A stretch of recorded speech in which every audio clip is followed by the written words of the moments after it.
سب سے بڑی گمراہی کی وجہ یہی ہے. اسی لیے کہا ہے حدیث میں لن يدخل الجنہ من کان فی قلبہ مثقال حبۃ من کبر. جنت میں ہرگز وہ شخص کبھی بھی داخل نہیں ہو سکے گا جس کے دل میں رائے کے دانے کے برابر بھی کبر ہے. تکبر سب سے بڑا جرم ہے. الکبر ردائی، اللہ فرماتا ہے یہ تکبر، یہ تو میری چادر ہے. کوئی شخص تکبر کرتا ہے تو گویا میری چادر گھسیٹ رہا ہے میرے کندھے سے. عرب میں کسی شخص کی توہین کرنی ہوتی تھی تو اس کی چادر گھسیٹتے تھے، ننگا کر دیا گویا. یہ میری ردائی ہے، الکبر ردائی، یہ میری چادر ہے، یہ جامہ مجھے زیب دیتا ہے، مجھ پر راستہ تھا. اور حسد، آدم کو جو برتری عطا ہو گئی اس حسد کی آگ میں وہ جل رہا ہے اور اس کا انتقام لینا چاہتا ہے. آدم سے بھی، آدم کو بھی گمراہ کیا، جنت سے نکلوایا. ویسے نکلنا تو انہیں تھا ہی مشیت اذنی میں، لیکن فوری طور پر اللہ کے حکم کی خلاف ورزی تو کروائی نا. فعصى آدم ربہ فغوى، آدم نے اپنے رب کے حکم کی نافرمانی کی اور گمراہ ہوا عارضی طور پر. یہ دوسری بات ہے، توبہ کر لی، اللہ نے توبہ قبول فرما لی، معاف کر دیا. وہ مستقل جو ہے وہ نسل انسانی پر اس گناہ کا اثر متوارث طور پر نہیں آ رہا ہے، ختم ہو چکا معاملہ، ہوا تھا ہو گیا. فتلقى آدم من ربہ کلمات فتاب علیہ انہ هو التواب الرحیم. اور توبہ کی شان یہ ہے جب وہ قبول ہو جائے اللہ کی جناب میں، یا تائب من الذنب کمن لا ذنب له، گناہ سے توبہ کرنے والا ایسے ہوتا ہے جیسے اس نے کبھی گناہ کیا ہی نہیں تھا. لیکن بہرحال وہ گناہ کرنے میں کامیاب ہو گیا، حضرت آدم اور حوا کو بھی. اور نوع انسانی کی عظیم اکثریت، عظیم اکثریت، عظیم اکثریت اس کے داؤ میں آئی ہوئی ہے نہیں. کتنے ہیں وہ عباد اللہ المخلصین، الا عبادک منہم المخلصین، کتنے ہیں جو واقعتاً خالصتاً اللہ کے بندے بن گئے، جنہیں اللہ نے اپنا بنا لیا، اپنا قرار دے دیا. اب اس کے ساتھ نوٹ کیجئے، اس ابلیس کے ساتھ ایک فوج بھی ہے جسے قرآن مجید میں کہا گیا ہے یہ اس کی پارٹی ہے، حزب الشیطان. یہ اکیلا نہیں ہے. ایک تو وہ عزازیل ہے، اس کی طویل ترین عمر اللہ نے دے دی، وہ تو قیامت تک رہے گا. باقی بھی جنات جو ہیں ان کی نسل میں سے، یا اس کی نوع میں سے، اس کی نسل میں سے، جنات کی عمریں انسانوں کی عمروں سے زیادہ ہیں، بہت زیادہ ہیں. لیکن پھر بھی اتنی نہیں ہے. یہ خاص ہے اس کا معاملہ کہ اس نے کہا تھا رب انظرنی الی یوم یبعثون، مجھے دے دے مہلت اس وقت تک تاکہ میں ثابت کر کے دکھا دوں کہ جسے تو نے یہ خلافت دیا یہ اس کا اہل نہیں ہے. Let me prove this point ولا تجد اکثرهم شاکرین. تو ان کی اکثریت کو شکر گزار نہیں پائے گا. وہ ابلیس جو ہے وہ ریکروٹ کرتا ہے اپنے فوجی، اول تو خود جنات میں سے جو اس کے نمبر 1 لشکری ہے. قرآن مجید میں اس کا اشارہ دیا گیا ہے انہو یراکم ہوا وقبیلہ من حیث لا ترونہم. دیکھو لوگو، اے انسانوں، وہ ابلیس لعین عزازیل اور جو اس کے قبیلے کے لوگ ہیں، جنات ہیں، وہ تمہیں وہاں سے دیکھتے ہیں اور تاکتے ہیں اور حملہ کرتے ہیں جہاں سے تم انہیں نہیں دیکھتے. وہ غیر مرئی ہیں، انویزیبل ہیں، تمہیں نظر نہیں آتے. ویزیبل دشمن کا وار تو روک لو گے، انویزیبل کا کیسے روکو گے؟ انہو یراکم ہوا وقبیلہ، اکیلا ہی نہیں ہے وہ تو تمہیں تاکتا ہے، تم پر حملہ کرتا ہے، گھات میں لگ کر جو ہے تمہارے اوپر حملہ کرتا ہے. وہ بھی اور اس کے ساتھ اس کے قبیلے کے لوگ، جنات بھی، من حیث لا ترونہم، جہاں سے کہ تم انہیں نہیں دیکھتے. لیکن اس کے علاوہ وہ انسانوں میں سے بھی ریکروٹ، رنگ روٹ وہ برپا کر، وہ جو ہے ان کو اپنے پاس رکھتا ہے فوج کے اندر. جس کی سب سے بڑی مثال کیا ہے؟ سورہ مجادلہ میں اللہ تعالیٰ نے منافق، حالانکہ وہ کون تھے؟ بظاہر حضور کا کلمہ پڑھنے والے، حضور کے پیچھے نماز پڑھنے والے، اسلام کا دعویٰ کرنے والے، ان کو اللہ فرماتا ہے اولئک حزب الشیطان الا ان حزب الشیطان هم الخاسرون. یہ شیطان کی پارٹی کے لوگ ہیں. وہاں مقابلے میں آیا ہے اولئک حزب اللہ الا ان حزب اللہ هم المفلحون.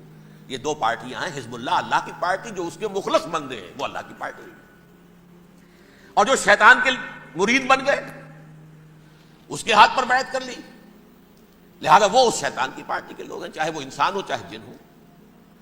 تو انسانوں میں سے بھی اس کے حزب میں، اس کی پارٹی میں اس کے ایجنٹ ہیں اور بہت ہیں. بلکہ بہت سے تو ایسے ہیں کہ جو جنات کے بھی کان کتر دیں، ان کو بھی شیطنت سکھا دیں، پڑھا دیں. لیکن اب ایک بات سمجھیے، ایک دنیا میں نسل اور قوم بھی ایسی ہے جو ایک خاص وقت سے بحیثیت مجموعی من حیث القوم ابلیس کی ایجنٹ بن گئی ہے. وہ کون ہے؟ وہ یہودی ہے. یہ یہودی قوم جو ہے، اس میں ایک تو کچھ یہ کہ ان کی فطرت کے اندر یہ تھا کہ ہم ہیں اصل انسان، باقی انسان جو ہے وہ انسان نما حیوان ہے، ان کی کوئی حیثیت ہی نہیں. ہم ہیں اصل انسان، نحن ابناء اللہ و احباؤہ. باقی یہ جنٹائلز، یہ گوئمز، غیر یہودی، یہ تو حیوانات ہیں. اب جیسے کہ انسانوں کو حق ہے کہ حیوانوں کو ایکسپلائٹ کریں، استعمال کریں. گھوڑے کو آپ تانگے میں باندھتے ہیں کہ نہیں؟ اس کی پسینے کی اور محنت کی کمائی ہے جو کھاتا ہے تانگا چلانے والا. البتہ یہ ضرور ہے کہ چونکہ اگلے روز پھر جوتنا ہے تو کچھ نہ کچھ تو اسے بھی کھلائے گا نا، اپنی کمائی میں سے کچھ دانے کھلائے گا، کچھ اور گھاس دے گا.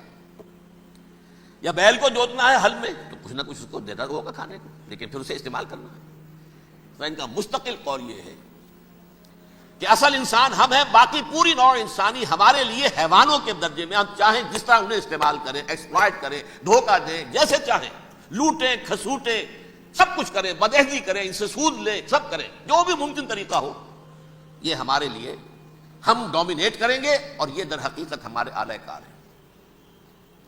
ایک تو اس اعتبار سے یہود بقیہ پوری نوع انسانی کے دشمن بن گئے.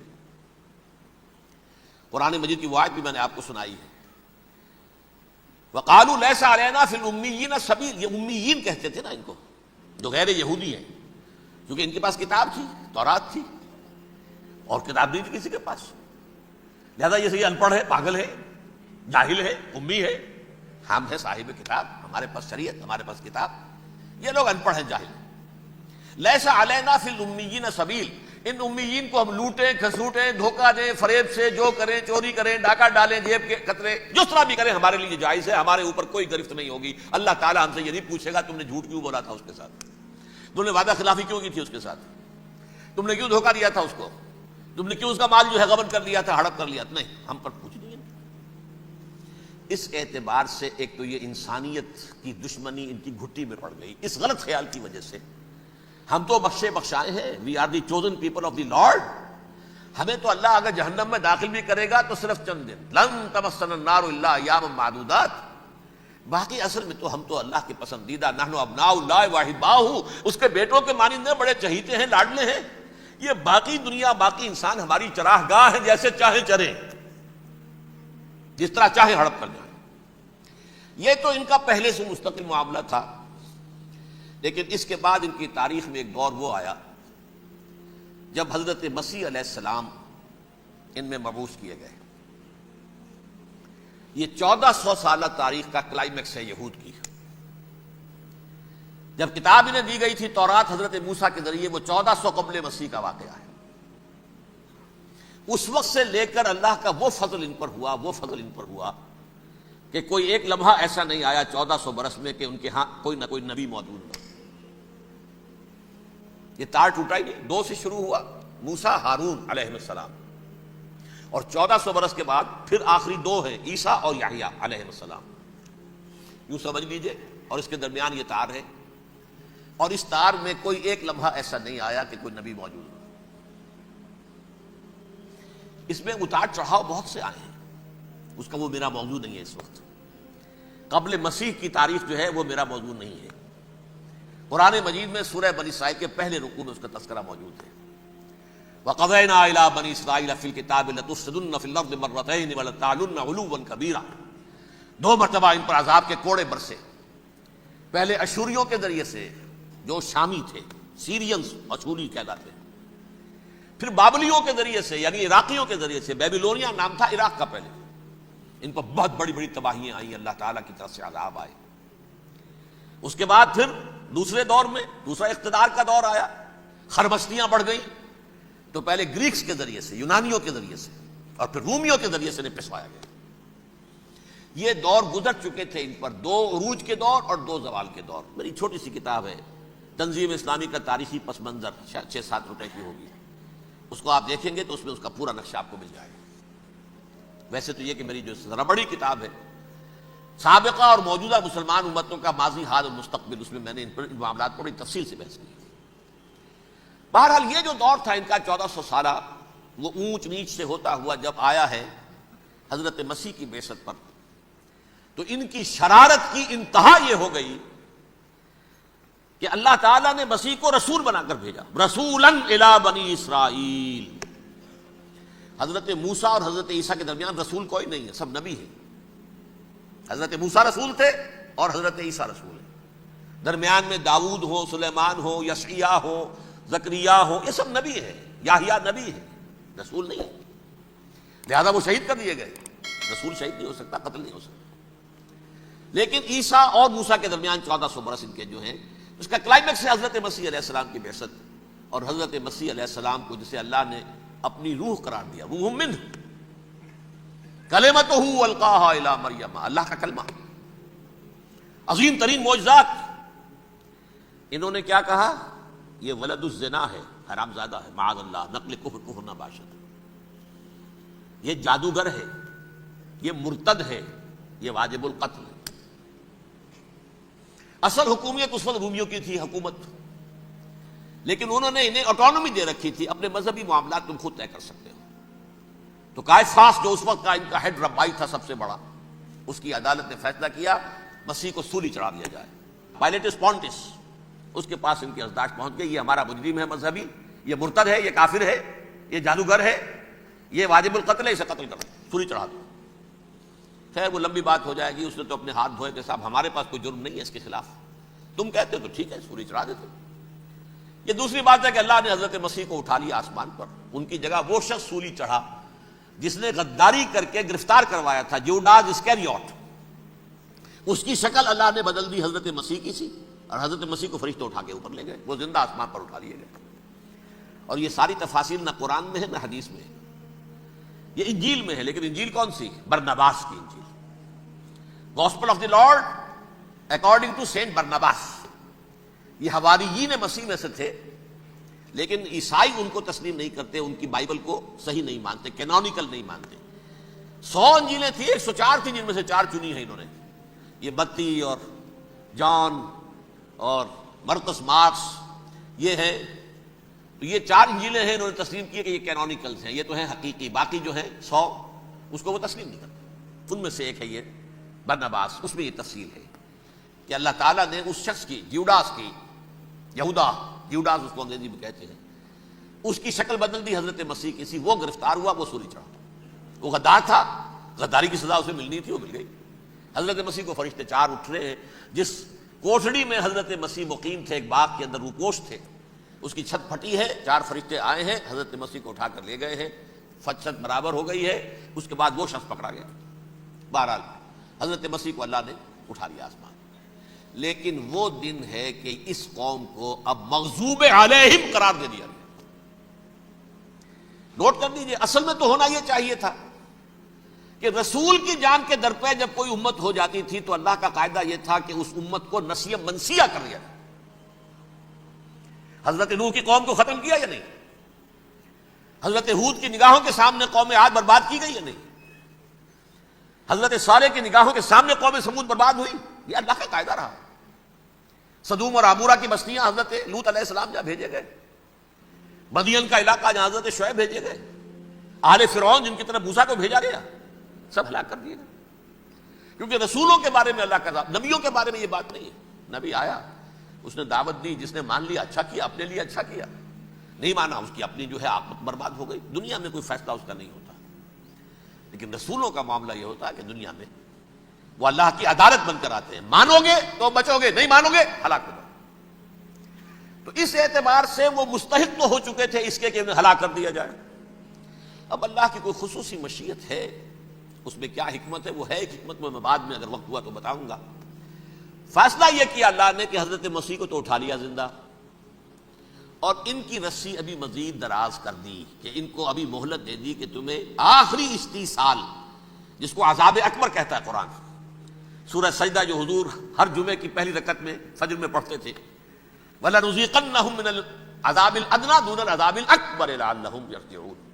چھوٹے چھوٹے عذاب اور ایک بڑا عذاب، جبکہ قوم بالکل برباد، نسیم منسیہ، کاللم یغنوا فیہا، ایسے ہو جائیں جیسے کوئی تھے ہی نہیں آباد یہاں، لا یرا الا مساکنہم، اب ان کے مسکن نظر آتے ہیں، مکین نظر نہیں آتے۔ یہ عذاب اکبر جو ہے وہ ان پر نہیں آیا، حالانکہ وہ مستحق ہو گئے تھے اسی وقت۔ اس کو یوں سمجھیے کہ کسی شخص کو پھانسی کا حکم تو ہو جائے، ایگزیکیوشن نہیں ہوتا ہے، کئی سال گزر جاتے ہیں پڑے ہوئے اور معاملات جو ہیں وہ چلتے رہتے ہیں۔ یہ معاملہ ہوا اس کے ساتھ، ورنہ یہ مستحق ہو چکے تھے آخری بربادی تباہی کے، عذاب استیصال، جڑ سے کاٹ دینے والا عذاب، وہ آ سکتا تھا ان پر اسی وقت، لیکن اللہ نے ان کی مہلت دراز کی ہے۔ لیکن اس کے بعد اللہ نے ان کو ایک اور موقع دیا۔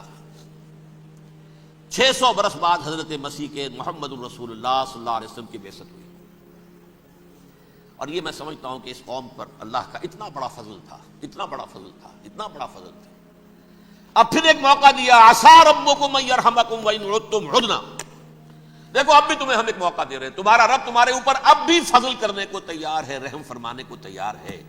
ان ھذا القرآن یہدی للتی ہی اقوم، اس قرآن کے سائے میں آ جاؤ، یہ شاہدرا ہے ہدایت میں آنے کا، اس میں داخل ہو جاؤ، محمد کی تصدیق کرو صلی اللہ علیہ وسلم، دامن محمدی میں آ جاؤ، اب بھی ہم تمہارے گناہ بخش دیں۔ لیکن نہیں، اس قوم نے حضرت محمد صلی اللہ علیہ وسلم کی دشمنی کی کمر کس لی، اور اب یوں سمجھیے اس تاریخ سے لے کر آج تک یہ گٹھ جوڑ ہے۔ ظاہر بات ہے کہ ابلیس کا بھی اصل دشمن اب کون ہے، یا ہدف کون ہے، ٹارگٹ کون ہے؟ جنہوں نے محمد کو نہیں مانا صلی اللہ، وہ تو ہے ہی جہنمی، ان پر کوئی اور محنت کرنے کی ضرورت کیا ہے؟ سمجھ رہے میری بات؟ حضور کی بعثت کے بعد جنہیں حضور کو رد کر دیا، ان پر ایمان نہیں لائے، وہ کون ہے؟ کافر، وہ جہنمی ہے ہی ہے، لہذا اس کے اوپر کوئی محنت صرف کرنے کی ابلیس کو ضرورت نہیں، اس کا اصل ٹارگٹ امت محمد ہے صلی اللہ علیہ وسلم۔ وہ ساری نوع انسانی کی دشمنی اب آ کر مرکوز ہو گئی ہے امت محمد صلی اللہ علیہ وسلم کی دشمنی پر۔ اور اسی طرح یہود کا معاملہ، اگرچہ ویسے پوری نوع انسانی کے دشمن ہیں، انہیں حیوان سمجھتے، ان کی جان مال اپنے لیے مباح سمجھتے ہیں، جس طرح چاہے لوٹے کھسوٹے کھائے پیے انہیں، لیکن اب ان کی بھی دشمنی کا سب سے بڑا مرکز امت محمد۔ کیوں؟ وہی تکبر اور حسد، وہی بیماریاں۔ انہیں تکبر یہ ہو گیا تھا کہ 2000 سال سے یہ نبوت ہماری میراث، ہماری جاگیر، بنو اسرائیل کے اندر سینکڑوں نبی آئے، 3 کتابیں اللہ نے ہمیں عطا کی، یہ کہاں سے آ گیا محمد صلی اللہ علیہ وسلم؟ معاذ اللہ ثم معاذ اللہ، یہ امیین میں سے، یہ جنٹائلز میں سے، یہ گوئنز میں سے، یہ حقیر ان پڑھ، کہاں ہم کہاں یہ نہیں تسلیم کریں گے۔ حالانکہ قرآن کہتا ہے یعرفونہ کما یعرفون ابناہم، ان کے علماء ایسے پہچانتے تھے حضور کو جیسے اپنے بیٹوں کو پہچانتے کہ یہ آخری نبی ہے، لیکن تکبر اور حسد کی آگ میں جل اٹھے۔ اب ان کے بھی دشمنی کس سے ہے؟ محمد اور امت محمد صلی اللہ علیہ وسلم۔ یہ گٹھ جوڑ ہے۔ اب دیکھیے، یہ ہے میری گفتگو کا اب تک کی گفتگو کا حاصل، یہ گٹھ جوڑ، ایک غیر مرئی دنیا، انویزیبل دنیا کا ابلیس لعین اور جنات میں سے اس کے لشکری فوج، انسانوں میں سے ویسے تو اور بھی بہت جگہ اس کے ایجنٹ ہے، مسلمانوں میں بھی ہے، لیکن بحیثیت قوم، بحیثیت مجموعی، ایک پوری قوم، ایک پوری نسل جو ہے اس کے ساتھ گٹھ جوڑ ہے۔ ان دونوں کی گٹھ جوڑی کے ساتھ یہ دشمن دون ہیں انسانیت کے، پہلا دشمن ابلیس لعین، عزازیل لعین، اور دوسرے دشمن یہود ملعون۔ اب میں آپ کو ذرا اس جو انسانوں میں سے انسان دشمنی کا، جن کا سب سے بڑا رول ہے، میں ان کی 2000 سالہ تاریخ کا آپ کے سامنے نقشہ رکھنا چاہتا ہوں۔ ان 1400 سال کا تو میں نے صرف 4 آپ کو پوائنٹس بتائے۔ موسیٰ سے عیسیٰ تک 1400 برس علیہم الصلوۃ والسلام، 2 مرتبہ عروج، 2 مرتبہ زوال، اشیریوں کے ہاتھوں پٹوائی، بابلیوں کے ہاتھوں پٹانا، گریکس کے ہاتھوں مرمت، رومنس کے ہاتھوں مرمت۔ یہ جو 2000 سال ہیں، کیونکہ اب تو ظاہر بات ہے 21ویں صدی شروع ہو گئی، 20 صدیاں حضرت مسیح کو پوری ہو گئی۔ پہلی بات نوٹ کیجئے، حضرت مسیح کی پیدائش ہے سن 1 قبل مسیح۔ یہ نقطہ آپ نے کبھی سنا یا نہیں؟ جب ملینیم کا سلسلہ شروع ہوا تھا پچھلے سال، تو میں نے بیان کر دیا تھا کہ ایک عجیب حساب کے اندر انہوں نے غلطی کی ہوئی ہے۔ حضرت مسیح کی پیدائش ہوئی 25 دسمبر کو، سن انہوں نے شروع کر دیا، جو اس کے بعد جنوری آئی تو پہلا سال شروع ہو گیا۔ اگر جنوری سے پہلا سال شروع ہوا تو یہ 6 دن جو ہے تو اس کے پچھلے سال میں تھے، لہذا کہا جائے گا کہ Jesus Christ was born 1 year before Christ BC، تو ایک قبل مسیح میں حضرت مسیح کی پیدائش ہوئی۔ یہ آخری اسرائیلی نبی اور رسول۔ یہودی علماء کی مخالفت، دشمنی، سولی پر چڑھوا دینا میں بیان کر چکا ہوں۔ سن 33 عیسوی میں جبکہ حضرت مسیح کی عمر 33 برس تھی، اللہ تعالیٰ نے انہیں زندہ آسمان پر اٹھا لیا، لیکن یہودیوں نے اپنے خیال کے مطابق انہیں سولی پر چڑھوا دیا، ان کی موت واقع ہو گئی۔ اگرچہ اس کے بعد یہ اختلاف ہے ان میں، یہودی کہتے ہیں وہ سولی پر چڑھ گیا، ختم ہوا، مر گیا، عیسائی کہتے ہیں نہیں، انتقال ہوا ہے مسیح کا صلیب پر، لیکن پھر وہ دوبارہ زندہ ہو گئے ہیں۔ ان کی لاش ایک غار میں رکھ دی گئی تھی، وہاں ریزریکشن ہو گیا، ان کا باعث بعد الموت وہی ہو گیا، اور پھر انہیں اللہ نے زندہ آسمان پر اٹھا لیا۔ تو ہمارے اور عیسائیوں کے درمیان نوٹ کر لیجئے، یہ چیز مشترک ہے کہ حضرت مسیح آسمان پر زندہ اٹھائے گئے۔ فرق کیا ہے؟ وہ سمجھتے ہیں کہ سولی دیے گئے، سولی پر مرے، پھر زندہ ہوئے، پھر گئے۔ ہم سمجھتے ہیں کہ نہیں، وما صلبوہ وما قتلوہ، انہوں نے نہ صلیب دے سکے انہیں اور نہ انہیں قتل کر سکے، بل رفعہ اللہ الیہ، اللہ نے اٹھا لیا۔ پھر ہمارا اور یہ اس کا عیسائیوں کا ایک اور اتفاق ہے، سیکنڈ کمنگ آف جیسس، حضرت مسیح دوبارہ آئیں گے، یہ عیسائیوں کا بھی عقیدہ ہے اور ہمارا بھی۔ بہرحال تو جیسا کہ میں نے عرض کیا کہ اس وقت یہ عذاب استیصال، عذاب اکبر کے مستحق ہو چکے تھے، لیکن اللہ نے ان کی مدت دراز کی ہے، لیکن ان پر دنیاوی عذاب کا ایک کوڑا جو ہے اللہ تعالیٰ کی طرف سے اسی وقت برسا، دنیاوی عذاب دنیا میں رہتے ہوئے ختم نہیں کیا۔ 37 برس بعد حضرت مسیح کے رفع سماوی کے 37 برس بعد سن 70 میں یہودیوں نے بغاوت کی رومیوں کے خلاف۔ رومی ٹائٹس جنرل تھا ایک، اس نے پھر جو حملہ کیا ہے، 1,33,000 یہودی ایک دن میں قتل کیا یروشلم میں، اور ہیکل سلیمانی گرا دیا۔ وہ ہیکل پہلے بھی گرا تھا، پہلے 1400 سال کے دوران میں بھی نبوکدنضر نے گرایا تھا، لیکن پھر اس کے 150 سال بعد انہوں نے دوبارہ بنا لیا تھا، اس لیے وہ اسے سیکنڈ ٹیمپل کہتے ہیں۔ پہلا ٹیمپل جو حضرت سلیمان نے بنایا تھا، نبوکدنضر نے گرا دیا 587 قبل مسیح میں، پھر دوبارہ انہوں نے 150 سال کے بعد بنا لیا۔ وہ اس تاریخ کا حصہ ہے، میں نے جس کے بارے میں آپ کو تفصیل نہیں بتائی۔ اس میں یہ ہوا سن 70 میں وہ گرا دیا گیا، وہ آج تک گرا پڑا ہوا ہے۔ نمبر 2، یہ کہہ دیا گیا کہ یہودیوں اس ارض فلسطین سے نکل جاؤ، تم یہاں نہیں رہ سکتے اب۔ لہذا جس کا جہاں سینگ سمایا چلا گیا، یورپ میں چلے گئے، ایشیا میں آ گئے، عرب میں آ گئے، یہ 3 قبیلے جو رات بھی میں نے عرض کیا تھا، بنو قینقاع، بنو نذیر اور بنو قریظہ، یہ وہاں سے آ کے مدینے میں آباد ہو گئے، جس کا جہاں سینگ سمایا، افریقہ میں، ہندوستان میں، جہاں چلے گئے۔ ڈایاسپورا اسے کہتے ہیں، وہ آپ نوٹ کر لیجیے اس لفظ کو، ڈایاسپورا، ہمارا دور انتشار، جبکہ ہمیں ہماری اصل سرزمین تو فلسطین ہے، حضرت ابراہیم کا مسکن، حضرت اسحاق، حضرت یعقوب کا مسکن فلسطین، یہ ہے ہماری اصل جاگیر، یہ تو ہماری جدی پشتی جاگیر ہے، لیکن یہاں سے نکال دیے گئے سن 70 عیسوی میں، اور وہاں سے لے کے 1917 تک ان کا ڈایاسپورا جاری رہا۔ یہ دور انتشار ہے۔ اس دور انتشار کے اب چند حصے ہیں جس کو میں چاہتا ہوں کہ آپ علیحدہ علیحدہ سمجھ لیں۔ دور انتشار کا جو پہلا جو ہے تقریباً 300 برس، رومی حکمران تھے، وہ یہودیوں کے بھی دشمن تھے اور عیسائیوں کے بھی دشمن تھے، عیسائی اور یہودی ایک دوسرے کے بھی دشمن تھے، لیکن رومی سمجھتے تھے کہ یہ ایک ہی تھیلی کے چٹے بٹے ہیں۔ رومیوں کے نزدیک عیسائی بھی یہودیوں ہی کا ایک فرقہ تھے، کوئی علیحدہ مذہب تو تھا ہی نہیں۔ لہذا رومی جو ہیں رومنز، وہ ان دونوں کو ستاتے تھے، مارتے تھے، اور یہ آپس میں لڑتے تھے، یہودی عیسائیوں کو مارتے تھے، عیسائی یہودیوں کو مارتے تھے۔ یہ ہے 300 برس تک کی تاریخ۔ سن 300 عیسوی میں کیا ہوا؟ ایک معجزہ ہو گیا۔ بہت عظیم ایمپرر قسطنطین اعظم، رومن ایمپررز میں سے بہت بڑا ایمپرر، وہ عیسائی ہو گئے۔ اب تو معاملہ بالکل تلپٹ ہو گیا، پوری سلطنت عیسائی ہو گئی۔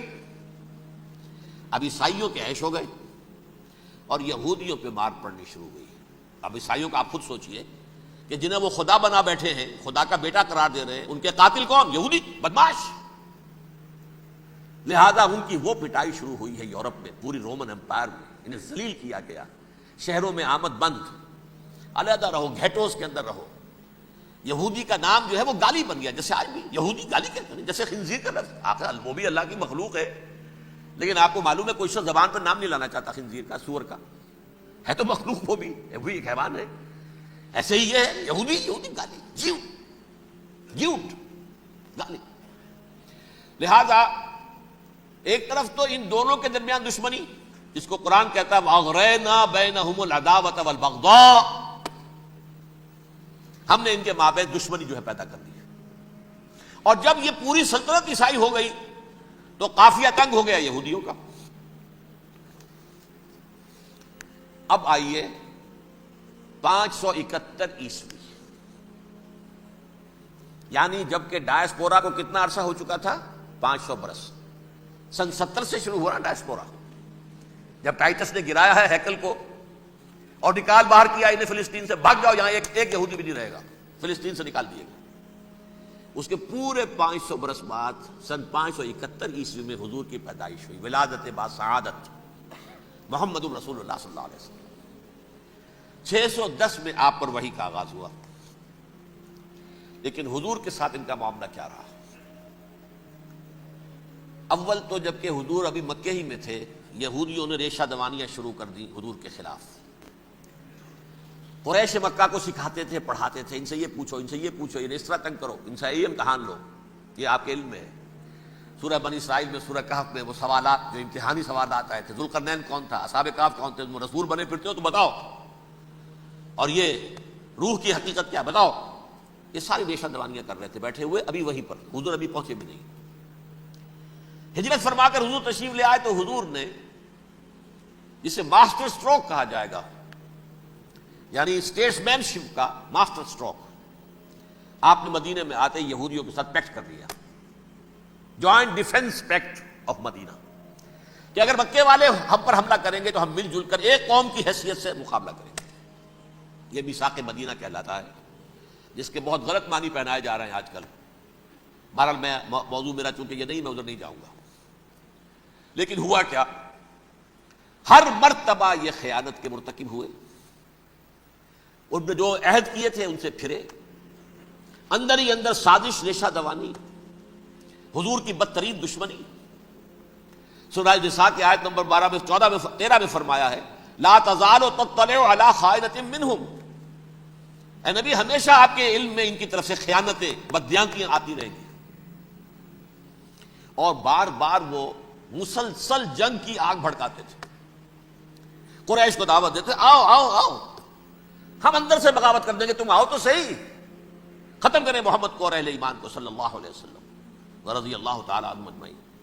لیکن پھر جب وہ آتے تھے تو یہ دبک جاتے تھے، ان میں ہمت نہیں تھی، میدان کے مرد نہیں رہے تھے۔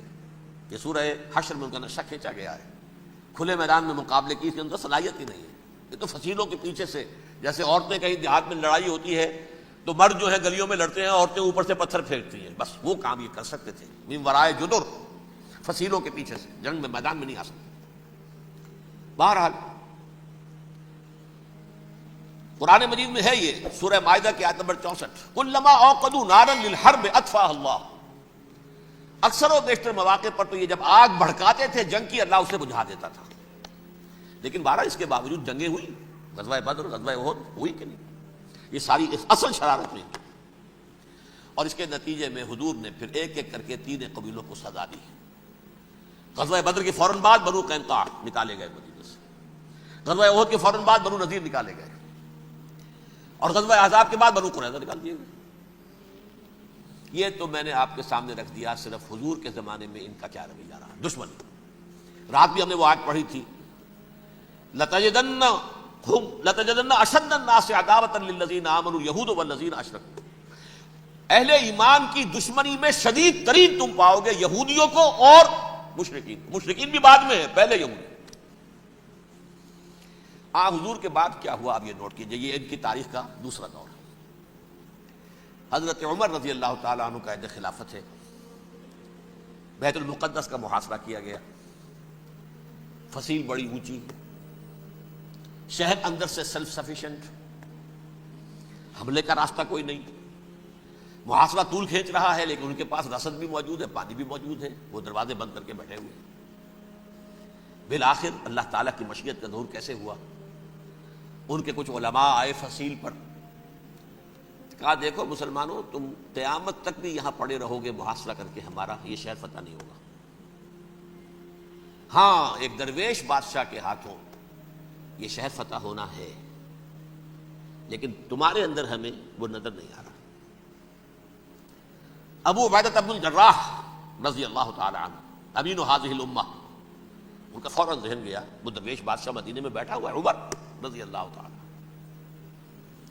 اب ایک اور عمر بھی ہے جو قندھار میں بیٹھا ہے، نقشہ وہی ہے، سادگی کی حد تک نقشہ وہی، بالکل وہی، اپنی آنکھوں سے دیکھا ہے، وہی سادگی۔ عمر اول، عمر ثانی تھے عمر بن عبد العزیز۔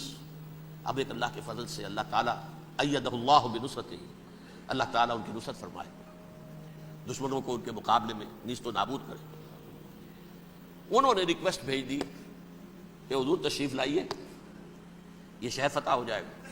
وہ ہے سفر تاریخی، اتنا طویل سفر، تقریباً 700 میل، ایک اونٹ، ایک خادم، ایک منزل پہ امیر المومنین اوپر بیٹھے، خادم آگے چل رہا ہے، اگلی منزل پہ خادم اوپر بیٹھا ہے، امیر المومنین آگے جا رہے ہیں۔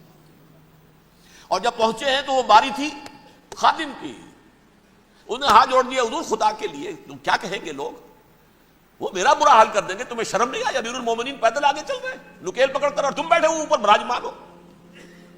حضرت عمر فرمایا الدور دورک، نہیں باری تمہاری ہے، بیٹھ۔ اس حال میں پہنچے، اور پھر یہ کہ ابو عبیدہ بن الجراح آئے ہیں، استقبال کیا ہے تو دیکھا ہے اس حال میں چلے آ رہے ہیں، عمر نکیل پکڑے ہوئے چلے آ رہے ہیں، اور کہتے ہیں کہ کہیں کیچڑ ویچڑ تھا، جوتے خراب ہو گئے تھے، وہ بھی اتار کے ہاتھ میں پکڑے ہوئے، کپڑے تو تھے ہی پھٹے ہوئے۔ انہوں نے کہا بھی حضرت ابو عبیدہ نے، دیکھیے یہ بڑا متمدن ملک ہے، بڑا مہذب علاقہ ہے یہ، آپ ذرا حلیہ اپنا دوست فرما لیں تب جا کے پیش ہم آپ کو کریں گے۔ آپ نے فرمایا نحن قوم اعزنا اللہ بالاسلام، ہم وہ قوم ہیں جنہیں اللہ نے عزت دی ہے اسلام کے ذریعے سے، کپڑوں کے ذریعے سے نہیں، دولت کے ذریعے سے نہیں۔ اسی حال میں گئے ہیں، اوپر سے انہوں نے کھڑے ہو کر نشانیاں دیکھی ہیں، اپنی کتابیں کھولی، ہاں یہ وہی ہے، اچھا رو جی سرنڈر، شہر تمہارے ہاتھ میں۔ خون کا ایک قطرہ نہیں بہا اور بیت المقدس فتح ہو گیا۔ لیکن اس وقت حضرت عمر نے ایک نرمی یہ کی کہ یہودیوں کے لیے بھی اسے اوپن سٹی قرار دے دیا۔ یہ احسان عظیم حضرت عمر کا، اس سے پہلے یہودی آ ہی نہیں سکتا تھا، داخل ہی نہیں ہو سکتا تھا، وہاں وہ آ کر وزٹ نہیں کر سکتا تھا، زیارت نہیں کر سکتا تھا اپنے مقدس مقامات کی۔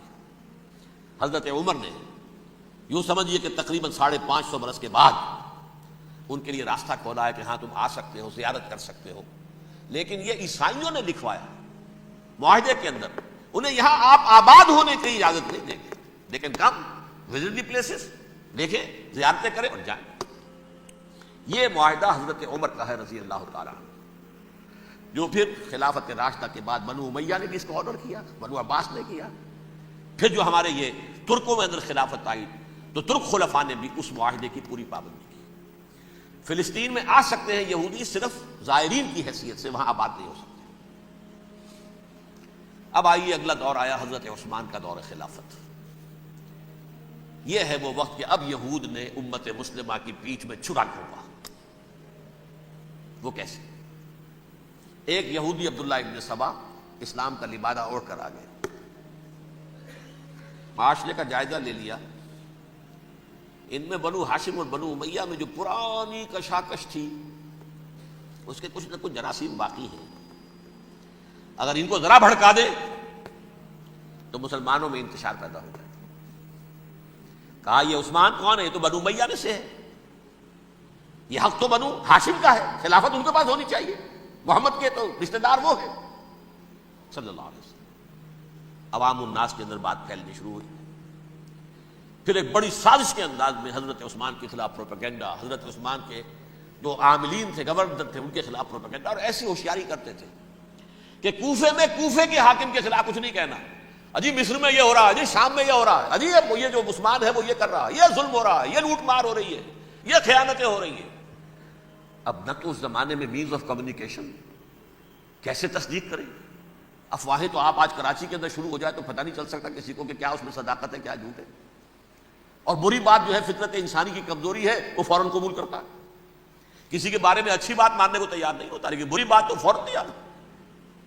بہرحال یہ فتنہ انہوں نے اٹھایا، حضرت علی کی الوہیت کا فتنہ اٹھایا، حضرت عثمان کے خلاف الفتنۃ الکبریٰ برپا کیا، حضرت عثمان شہید ہوئے۔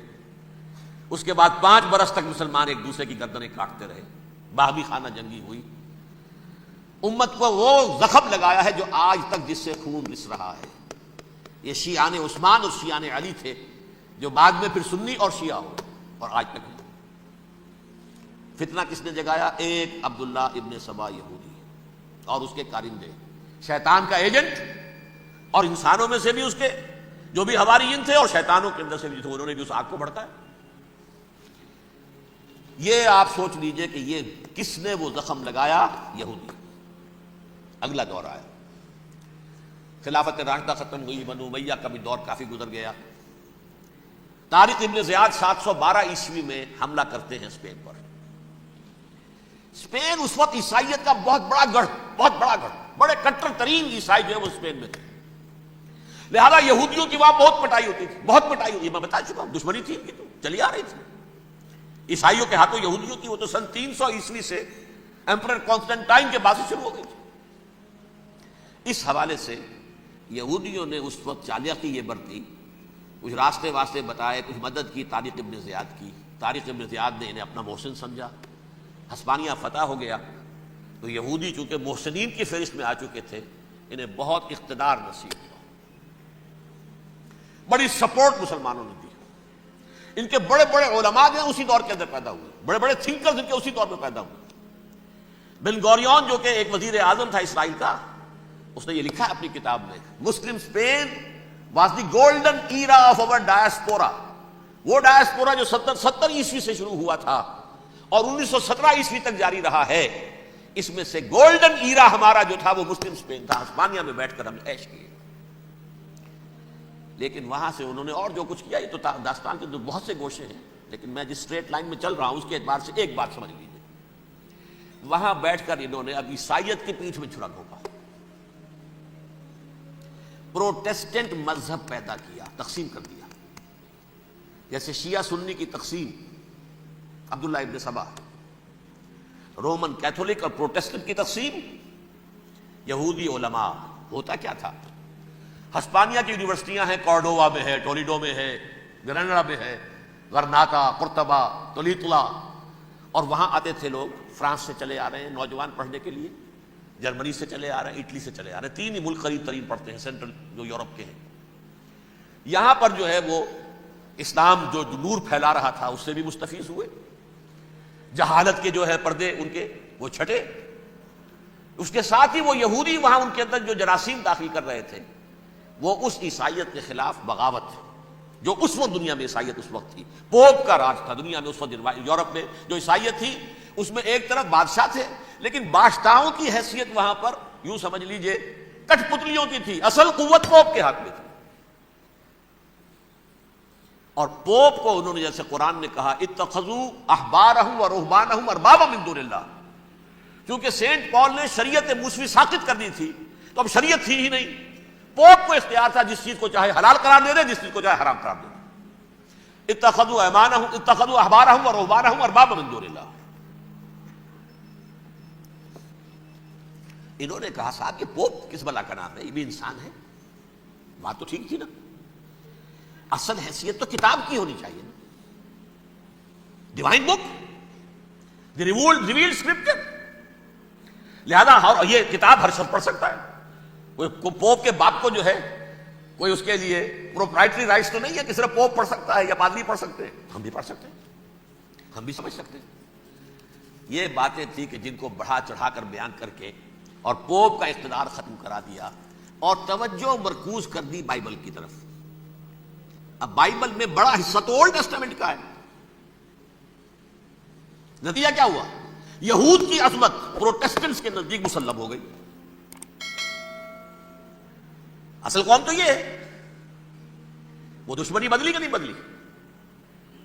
موسیٰ کے امتی یہ ہے، تورات موسیٰ کو دی گئی، ابراہیم کی نسل یہ ہے. لہذا وہ جو دشمنی تھی، جو عداوت تھی کہ ہمارے خدا کو سوری چڑھانے والے ہیں یہ بدماش، اس کا ازالہ ہوا اس پروٹیسٹنٹ مذہب کے نتیجے میں.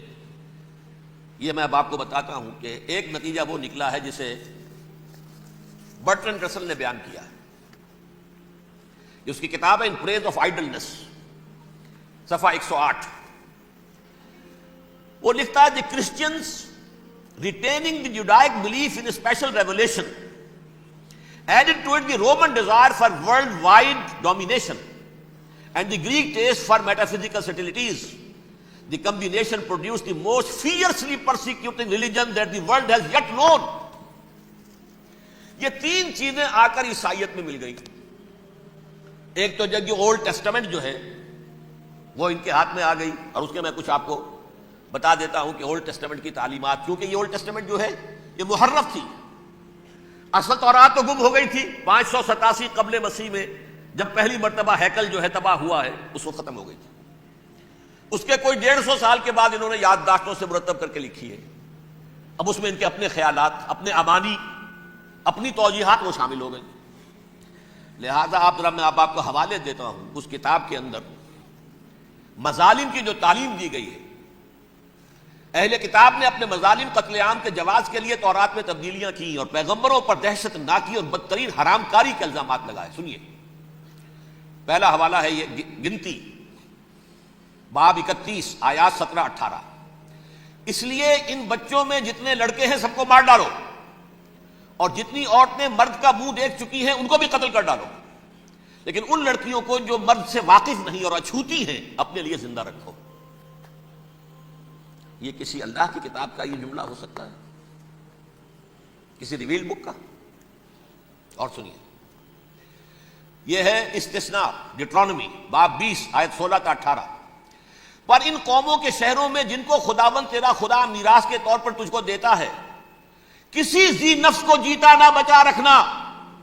جیسا خداوند تیرے خدا نے تجھ کو حکم دیا بالکل نیست کر دینا. مرد، عورتیں، بچے، بوڑھے سب ختم. یہ کتاب مقدس ہے. اور سنیے، سیموئیل باب 27 آیت نمبر 9. اور داؤد نے اس سرزمین کو تباہ کر ڈالا اور عورت مرد کسی کو جیتا نہ چھوڑا. نمبر 4، ان سب آباد شہروں کو ماں، عورتوں اور بچوں کے بالکل نابود کر ڈالا.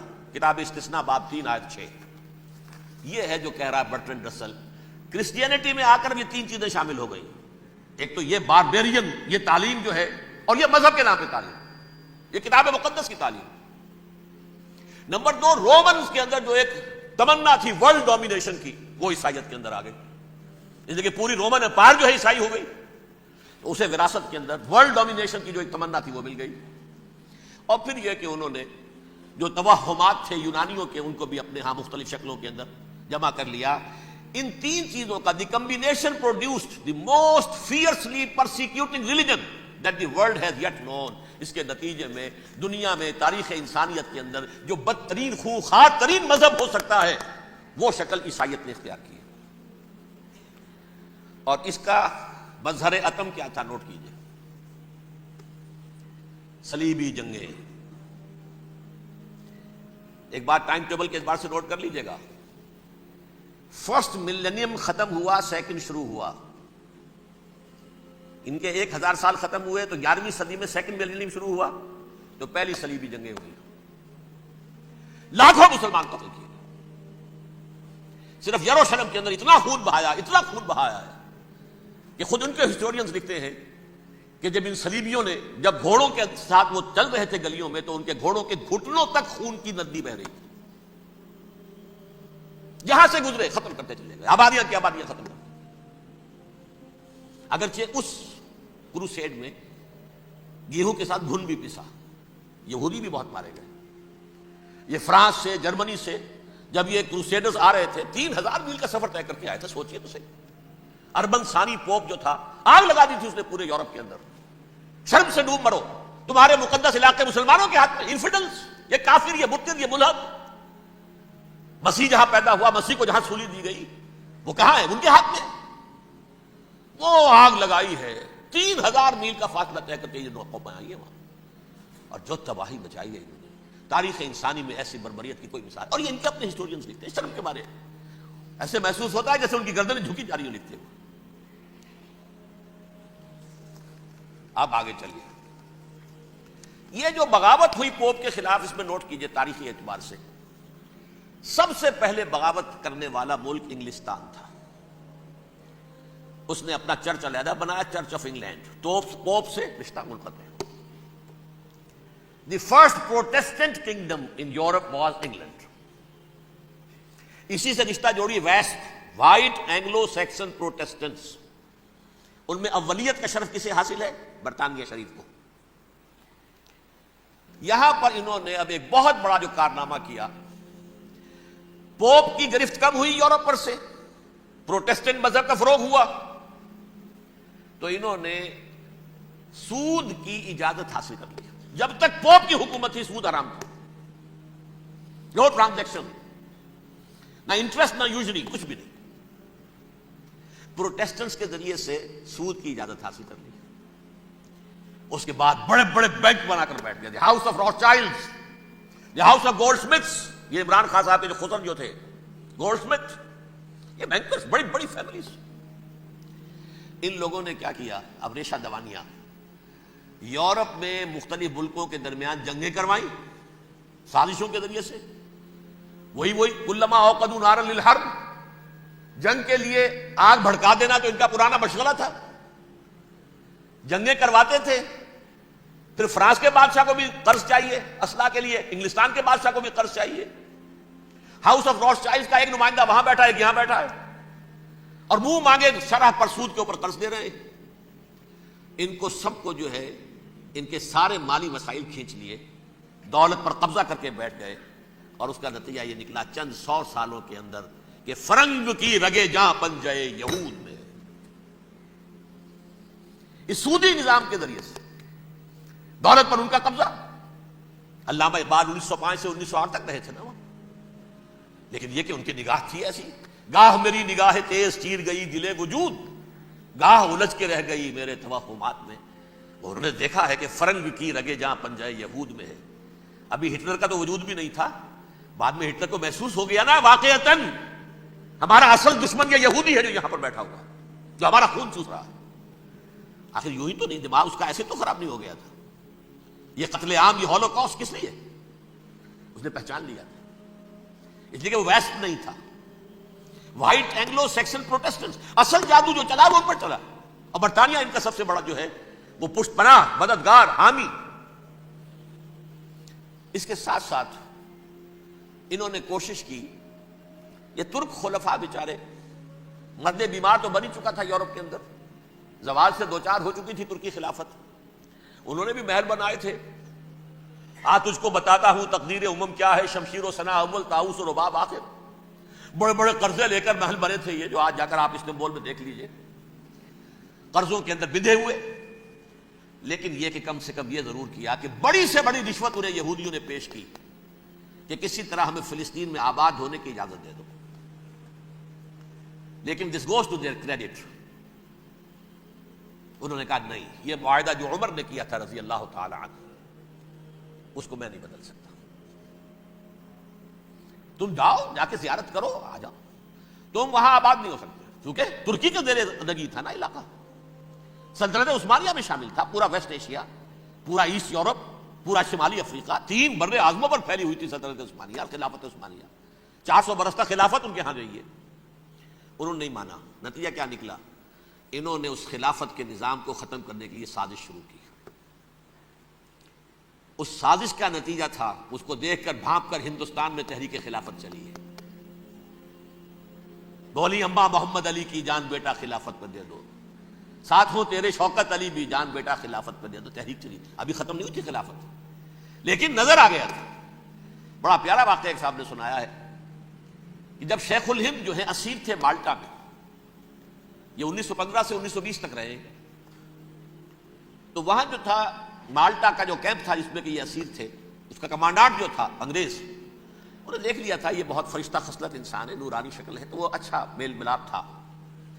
ایک روز کہا حضرت شیخ الہند نے کہ آپ لوگ ہماری خلافت کے پیچھے کیوں پڑے ہوئے ہیں؟ وہ تو ایک مردہ شے ہے، اس میں کوئی جان تو ہے نہیں، کوئی طاقت نہیں ہے، پھر بھی آپ ہماری ایک نشانی ہے، اسے کیوں آپ جو ہے برباد کرنے پر تلے ہوئے؟ اس نے کہا اتنے بھولے نہ بنی حضرت، ہمیں معلوم ہے اس نیم مردہ خلافت میں بھی طاقت اتنی ہے کہ اگر جہاد کا فتویٰ اس نے دے دیا تو انڈونیشیا سے موریتانیہ تک مسلمان کفن سر سے باندھ کے نکل آئے گا، یہ ہمیں معلوم ہے،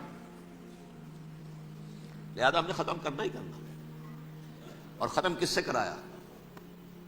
ایک فری میسن مصطفیٰ کمال پاشا، چاک کر دی ترک ناداں نے خلافت کی قبا، سادگی اپنوں کی دیکھ اوروں کی عیاری بھی دیکھ۔ عیاری کس کی تھی؟ یہود کی، اور ان کے اعلی کار برطانیہ۔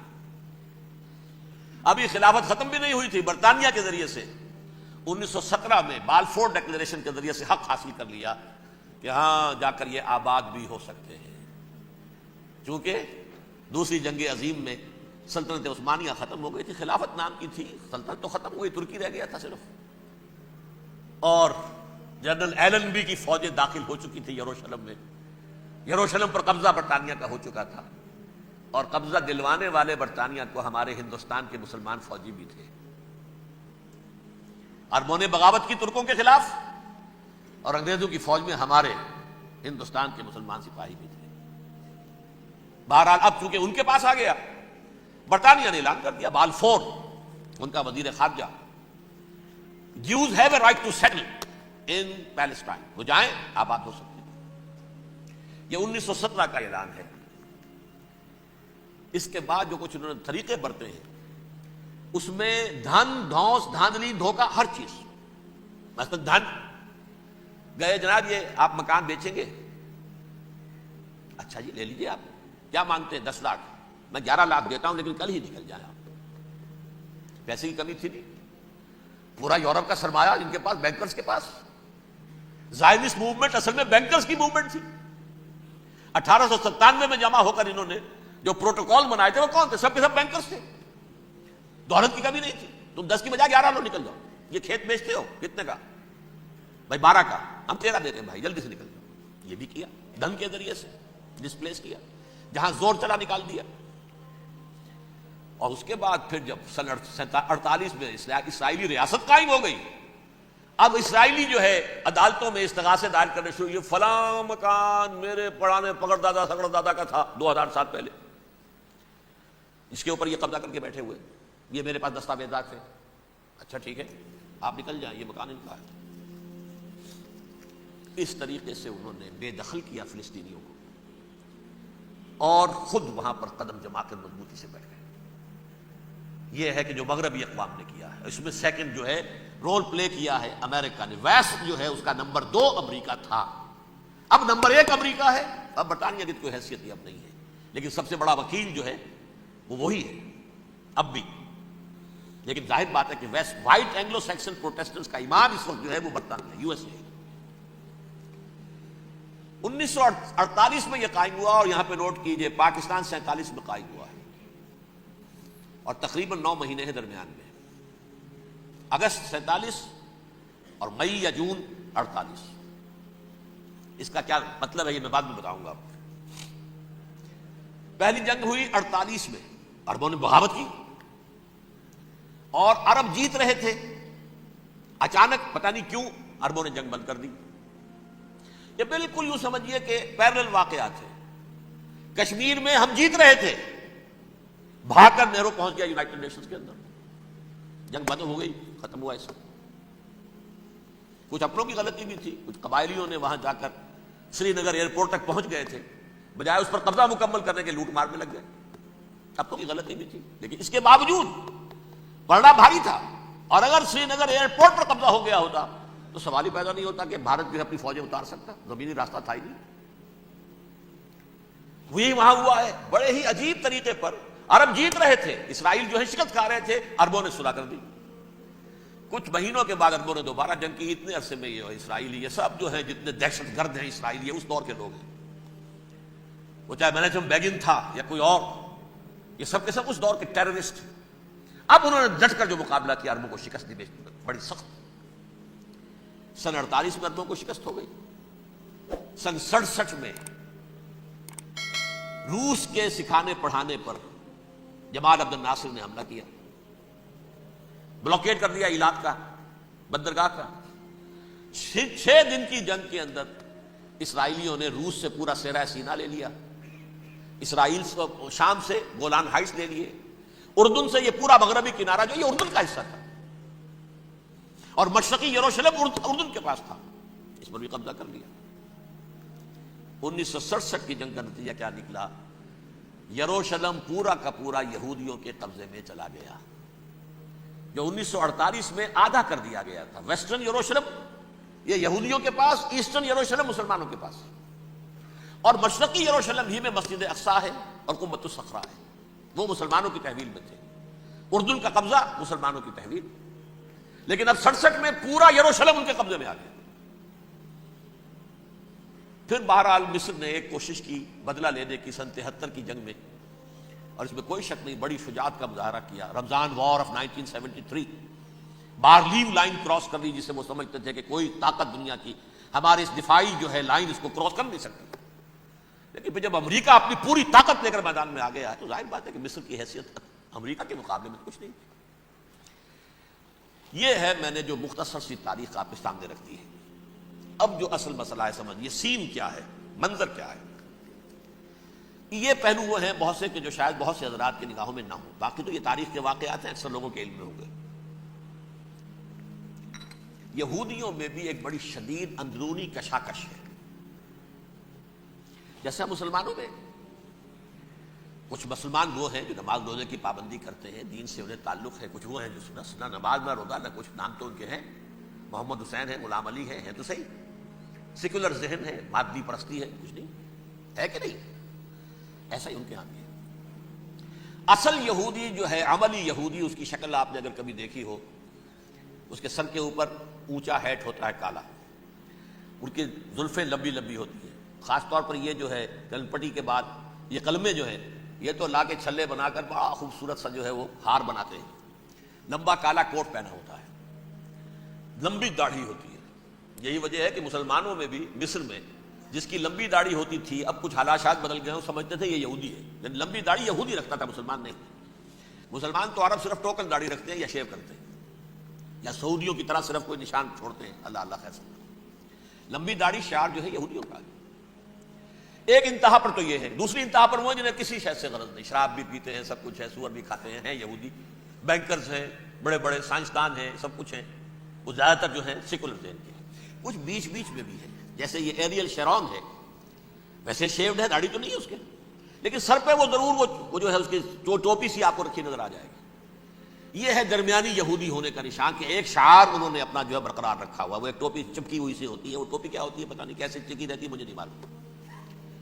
یہ جو کشمکش ہے اس میں, جو زیادہ رائٹسٹ اور لیفٹسٹ کی کہہ لیجیے, سیکولر اور مذہبی لوگوں کی کشمکش ہے, ان کے درمیان ایک کشاکش جو ہے اس کو سمجھ لیجیے کہ وہ کیا ہے. ایک چیز تو ان دونوں کے درمیان قدر مشترک ہے,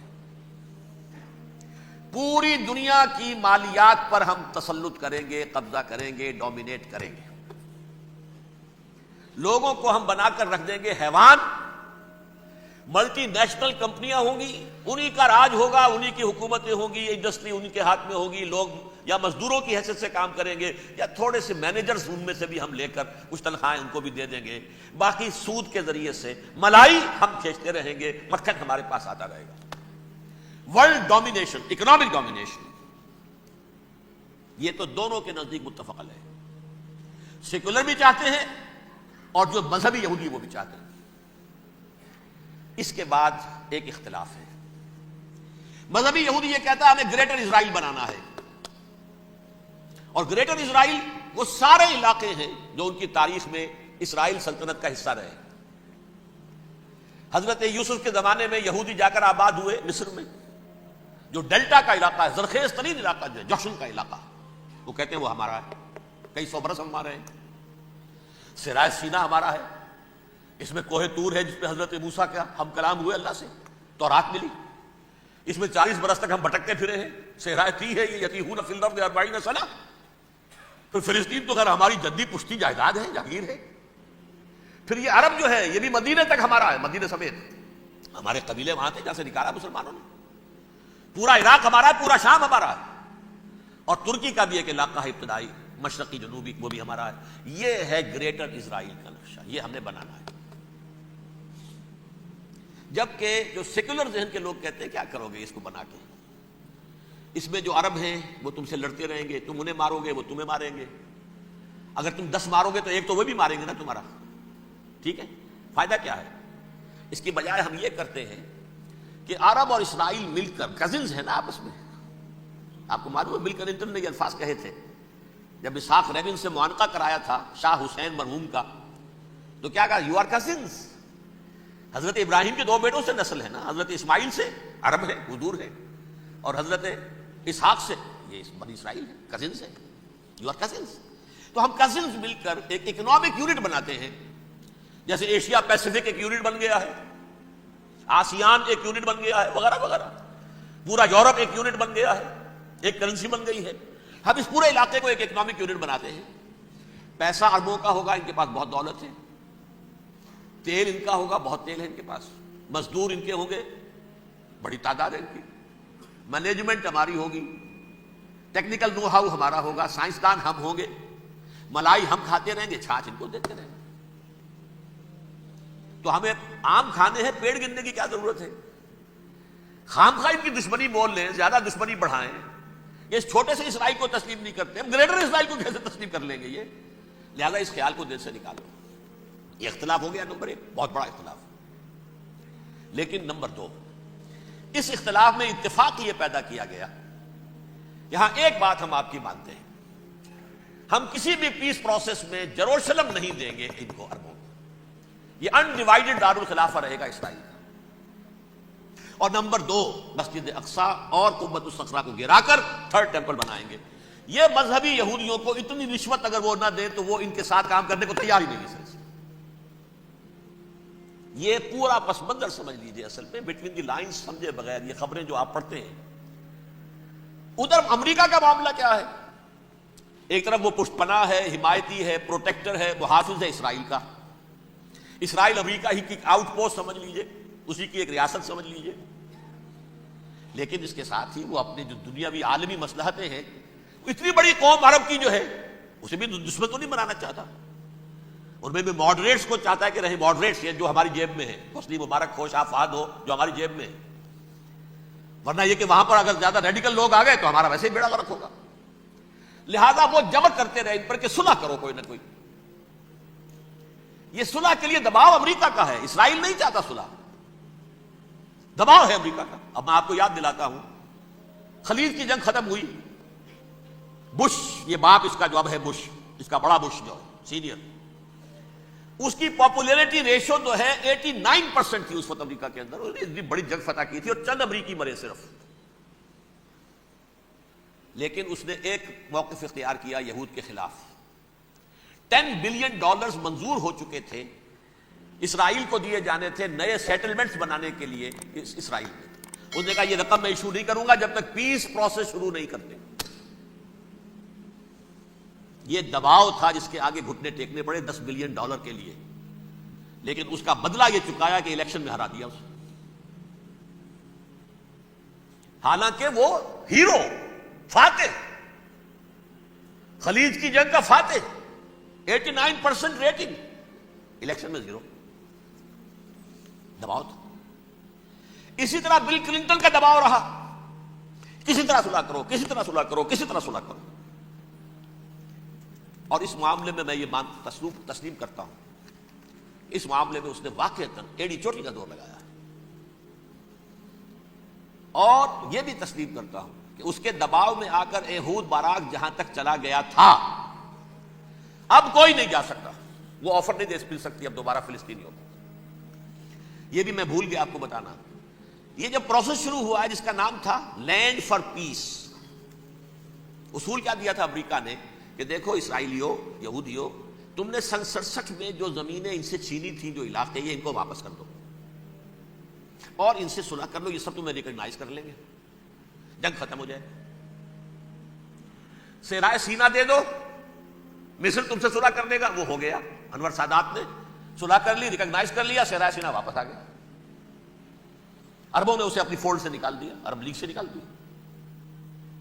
شام بھی تیار رہا ہے، لیکن پورا گولان ہائٹ مانگتا ہے وہ۔ ابھی جو پچھلے دنوں بل کلنٹن کے آخری دور میں گفتگو ہوئی تھی، اس نے کہا جتنا تم نے ہم سے علاقہ چھینا تھا سارا واپس کرو تو ہم کر لیں گے ریکگنائز۔ اس میں سے کچھ ایسا اسٹریٹجک امپورٹنس کا علاقہ ہے وہ یہودی کسی طور پر دینے کو تیار نہیں، لہذا صلح نہیں ہو سکی۔ شرق اردن سے جو علاقہ لیا تھا وہ ٹھیک ہے، وہ رکھو، اس کے اندر فلسطینی ریاست بنا دو۔ یہ علاقہ جو ہے فلسطینیوں کی میجورٹی ہے اس میں، تو اس کو فلسطینی ریاست بنا لو، ایک ریاست ودن ریاست ہو جائے گی، اسرائیل ریاست، فلسطینی ریاست۔ یہ ہیں 3 مین پوائنٹس۔ چوتھی بات پہ آ کر روک دیتے تھے کہ یہ پھر بعد میں سوچیں گے یروشلم کا مستقبل کیا ہوگا، یہ موسٹ سینسٹیو ایشو جو ہے یہ بعد میں سوچیں گے۔ اب جب یہ پیس ٹاک شروع ہوئے تو یاد ہے اسحاق ریبین تھا، اسے کس نے قتل کیا؟ یہودی نوجوان نے۔ یہ تم کیسے دے رہے ہو زمینیں؟ ہمیں تو اور لینی ہے، تم نے صحرائے سینا واپس کر دیا، ہمیں تو جشن کا پورا علاقہ لینا ہے، مصر کا سارا فرٹائل ایریا جو ہے وہ لینا ہے اس سے، تم گولان ہائٹس دے رہے ہو، ہمیں پورا شام لینا ہے، لہذا تم کیسے کر رہے ہو؟ لینڈ فار پیس، پیس اور نو پیس، نو لینڈ، زمین ہم واپس نہیں کریں گے، ہمیں تو اور لینی ہے۔ کس نے قتل کیا؟ یہودی نے، فلسطینی نے تو قتل نہیں کیا۔ احود باراک کی بات میں آپ کو بتا رہا ہوں، یہ یہاں تک چلا گیا تھا کہ اسرائیلی ریاست بھی ہم فلسطینی ریاست بھی مان لیں گے، یروشلم بھی مشرقی یروشلم دے دیں گے، تمہارا اقتدار ہوگا اس پر۔ البتہ یہ جو احاطہ ہے جس میں جنوب میں مسجد اقصیٰ ہے اور ذرا شمال کی طرف ہے قبۃ الصخرہ۔ قبۃ الصخرہ آپ جانتے ہیں، جب بھی ٹیلی ویژن پر یروشلم سے کوئی خبر آ رہی ہے تو پیچھے وہ بڑا سا مینار، وہ گنبد نظر آتا ہے سنہرا۔ یہ وہ جگہ ہے چٹان، ٹیمپل ماؤنٹ۔ یہ پہاڑی تھی پہلے، جیسے کوہ صفا، کوہ مروہ، کیا رہ گئی، کبھی پہاڑیاں تھی۔ کوہ صفا کے اوپر چڑھ کر حضور نے نعرہ لگایا تھا ما صباحا۔ اب کیا ہے وہ کوہ صفا بیچارہ، وہ تو ایک چھوٹی سی علامت ہے، کوئی پہاڑیاں سے دکھائی دیتی ہے، اس کے اوپر بھی گنبد ہے۔ اسی طرح ٹیمپل ماؤنٹ ہے وہ جہاں پر کہ ہیکل سلیمانی تھا، اور وہ گرا دیا تھا رومیوں نے، مسلمانوں نے تو نہیں گرایا۔ لیکن پھر حضور کو معراج وہاں سے ہوا تو عبد الملک بن مروان نے وہاں پر یہ بہت بڑا گنبد بنا دیا، یہ قبۃ الصخرہ ہے۔ وہ مسجد اقصیٰ نہیں ہے، مسجد اقصیٰ اس کے علاوہ ہے، وہ جنوبی علاقے میں ایک ریکٹینگولر احاطہ ہے بہت بڑا، جس کے جنوبی علاقے کے اندر مسجد اقصیٰ ہے، اور یہ اس کے شمالی حصے۔ احود باراک نے یہاں تک آفر کر دی تھی کہ مسجد اقصیٰ کو اپنے پاس رکھ لو، لیکن یہ ٹیمپل جو ہے، یہ ٹیمپل ماؤنٹ، یہ قبۃ الصخرہ ہے۔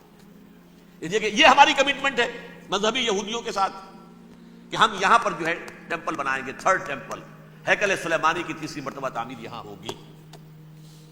لیکن ظاہر بات ہے فلسطینی کیسے مان لیں، مسلمان کیسے مان لیں؟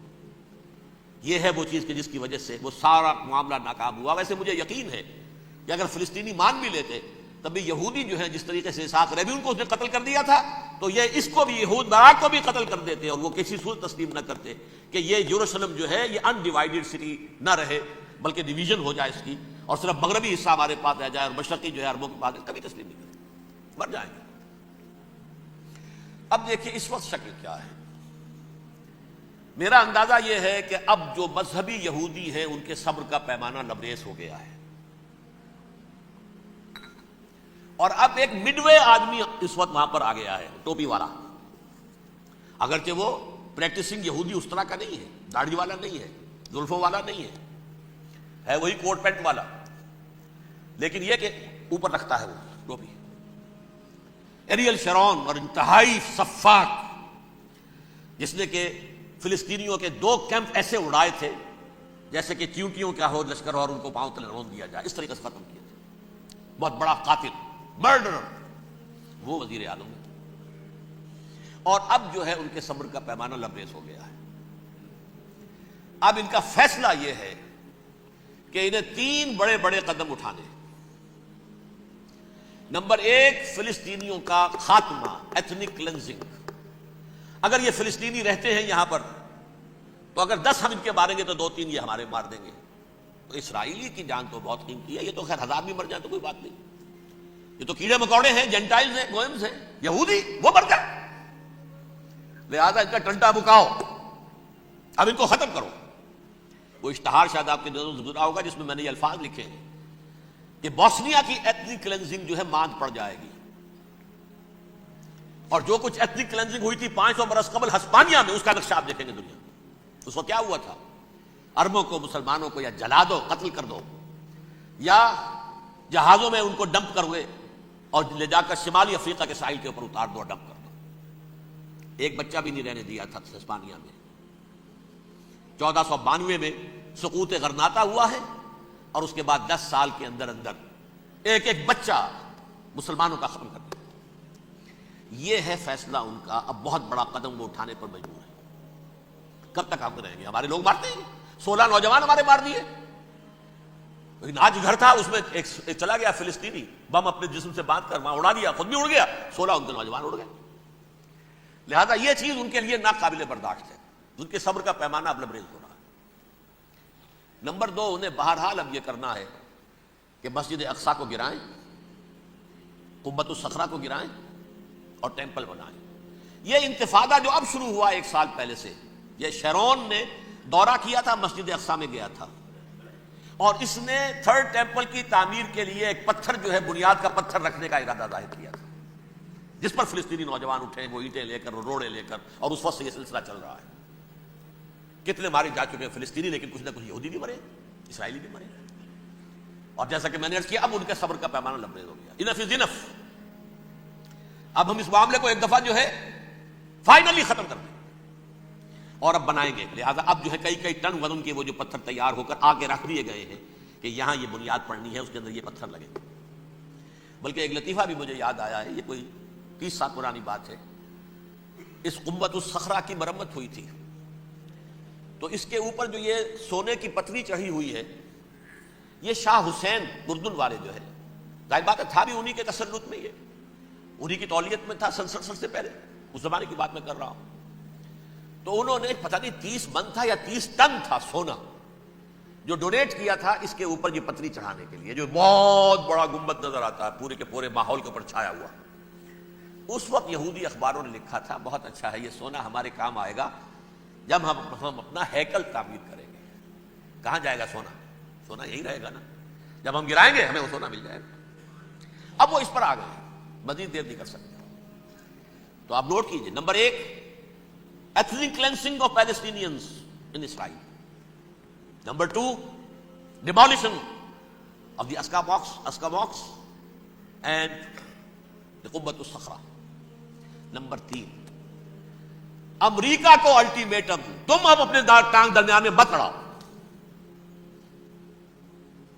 اور اس کے لیے دھمکی, اگر تم نے ہمارے معاملے میں رکاوٹ ڈالی تمہاری اینٹ سے اینٹ بجا دیں گے. نیتن یاہو نے یہ کہا تھا, میں واشنگٹن میں آگ لگا دوں گا. یہ انہوں نے امریکہ میں عظیم ترین دہشت گردی کر کے امریکہ کی ایڈمنسٹریشن کو, انتظامیہ کو یہ دھمکی دے دی ہے کہ باز آ جاؤ. چنانچہ میں یہ بات کہہ کے پرسوں جمعے میں اپنی مسجد دارالسلام سے نکلا, شام کو, اسی شام کو میں نے ایریل شیرون کی تقریر سن لی T V per. It is not acceptable. Don't appease the Arabs at our expense. We are not going to become Czechoslovakia.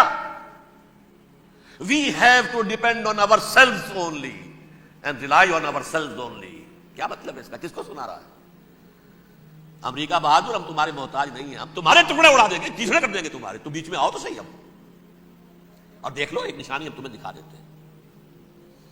مجھے 100% یقین ہے یہ پورا ہسٹوریکل پروسیس, اور جس جگہ یہ پہنچ گیا ہے, جس کریٹیکل پوائنٹ تک یہ پہنچ چکا ہے, یہ جو بھی حملہ ہوا ہے ورلڈ ٹریڈ سینٹر پر اور پینٹاگون پر, یہ اسرائیل کا کام ہے. اسرائیل سے کم تر کسی ادارے کے لیے ممکن ہی نہیں, اس لیے کہ اسرائیل کے ایجنٹ امریکہ کے پورے نظام کے اندر جو ہے گھسے ہوئے موجود ہیں, ہر جگہ موجود ہیں. جیسے سرطان کا پھوڑا ہوتا ہے پورے جسم میں, وہ اپنی جڑیں جما لیتا ہے, ایسا ہے. پوری ایڈمنسٹریشن, پوری اکانومی, تمام ذرائع ابلاغ, پرنٹڈ میٹر ہو یا یہ کہ الیکٹرانک میڈیا, سب ان کے قبضے میں. ڈیفنس کا سارا معاملہ ان کے قبضے میں ہے. کوئی اور طاقت یہ کر ہی نہیں سکتی. امریکہ اس کے سیکیورٹی کے معاملات تہ در تہ، دائرہ اندر دائرہ، اس دائرے تک 100 میل تک کوئی جہاز آ جائے گا اگر کہیں جو کہ ان آئیڈینٹیفائی ہو تو یہ ہو جائے گا، اس سے آگے آگے تو یہ ہو جائے گا، اس سے آگے، اور وہ آ رہا ہے، چلا آ رہا ہے، پینٹاگون پر آ گیا ہے اور 1 گھنٹے بعد آیا ہے. پہلی سٹرائک جو ہوئی ہے ورلڈ ٹریڈ سینٹر، اس کے 1 گھنٹے کے بعد پینٹاگون پر آ گیا. پینٹاگون وہ تو یوں سمجھیے ان کی مملکت کا حساس ترین دفاع کا مرکز، اور اس کا 1/3 حصہ جلا کے راکھ کر دیا. انہوں نے یہ دھمکی دی ہے، لیکن اس سے ان کے پیش نظر مقاصد کیا تھے؟ 3. اس دہشت گردی کے 3 مقاصد. فوراً اس کا رخ موڑ دینا اسامہ اور اس کی القاعدہ کی طرف. امریکہ غصے میں لال بھبوکا ہو کر فوراً اقدام کرے،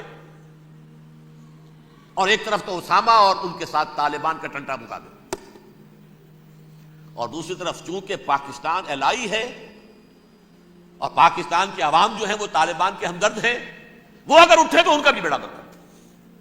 ایک تیر سے 2 شکار تو ادھر ہو جائیں، جو مستقبل میں انہیں خطرہ ہے. 1967 کی جنگ کے بعد جبکہ انہوں نے فتح کا جشن منایا تھا یہودیوں نے، تو انہوں نے پیرس میں جو ایک جشن منایا ہے، وہاں بن گوریون کی تقریر یہ تھی: ہمیں کسی عرب ملک سے کوئی خطرہ نہیں، کوئی اندیشہ نہیں، ہمیں اندیشہ اگر ہے تو صرف پاکستان سے. یہ ہے وہ بات جو میں نے کہی تھی. نکتہ کیا ہے؟ یہ سائملٹینیسلی کیوں وجود میں آئے ہیں یہ 2 ملک؟ مشیت ازلی میں پاکستان کا رول یہ ہے.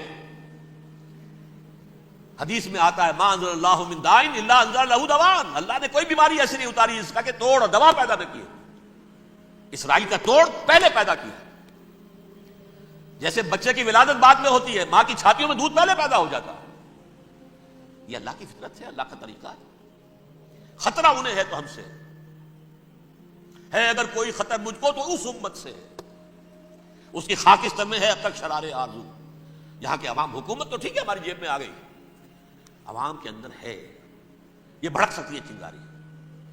یہی وجہ ہے بار بار ان کا کہ ہم زیادہ دباؤ نہیں ڈالنا چاہتے پاکستان پر. ہمارا بہت بڑا الائی ہے، ہم بہت پیسے بھی دے دیں گے، یہ بھی کر دیں گے، وہ بھی کر دیں گے، لیکن ہم زیادہ دباؤ نہیں ڈالنا چاہتے، ڈی اسٹیبلائز نہ ہو جائے، یہاں کے عوام کہیں کھڑے نہ ہو جائے. لہذا حملہ یہاں سے نہیں، وہ ازبکستان سے کرانے کی باتیں ہو رہی ہیں. اندر خانے پوری سپورٹ ہے، لیکن یہ کم سے کم ظاہر نہیں ہونے دیں گے کہ کیا کچھ ہو رہا ہے، تاکہ یہاں کے عوام کے اندر وہ چنگاری جو ہے اس بارود کے اندر پڑ گئی تو یہ سارا ڈی اسٹیبلائز ہو جائے. لیکن ڈی اسٹیبلائز ہونے میں جہاں اس کا خطرہ ہے کہ پرویز مشرف کی حکومت ختم ہو جائے، وہاں اس کا بھی خطرہ ہے کہ پاکستان ختم ہو جائے. ڈی اسٹیبلائز ہونے کا مطلب کیا ہے؟ بھارت کو واک اوور دے سکتے، جاؤ اب گھس جاؤ، پولیس ایکشن کرو، جہاں اب امن نہیں رہا ہے ہم امن قائم کرنے آ جائیں، یا یونائٹڈ نیشنز کی فوج KFOR آ جائے یہاں پر امن قائم کرنے کے لیے، اور ہماری جو ایٹمی صلاحیت ہے وہ تو ویسے ہی برباد ہو جائے. ایک چیز تو ان کے پیش نظر یہ تھی، اس میں تو اللہ تعالیٰ نے کچھ تھوڑی سی عافیت پیدا کر دی ہے. ان کا خیال تھا کہ غصے میں آگ بھبوکا ہو کر امریکہ جو ہے بھوکے شیر کی طرح ٹوٹ پڑے گا بس. لیکن وہاں وہ اپنے باپ کی طرح کولیشن بنانے کی فکر ہو گئی اسے. کولیشن بنتے بنتے تو وقت لگتا ہے، بستی بسنا کھیل نہیں، بستے بستے بستی ہے. دل کا اجڑنا سہل صحیح، بسنا سہل نہیں ظالم، بستی بسنا کھیل نہیں، بستے بستے بستی. کولیشن بناتے بناتے نیٹو بھی پھدکنے لگا تھا کہ ہمارے پاس انہوں نے کچھ ثبوت دیا ہی نہیں ابھی تک. کوئی کسی نے کچھ اور کہا، سعودی عرب نے بھی کہہ دیا ہمارے اڈوں سے آپ جہاز اڑا کر حملہ نہیں کریں گے، وغیرہ وغیرہ. اس چکر میں ایک تو وقت نکل گیا، اور دوسرے فوراً ہی ان پر آیا ہو گیا یہ تو ہمارے ساتھ کیا ہی اسرائیل نے ہے.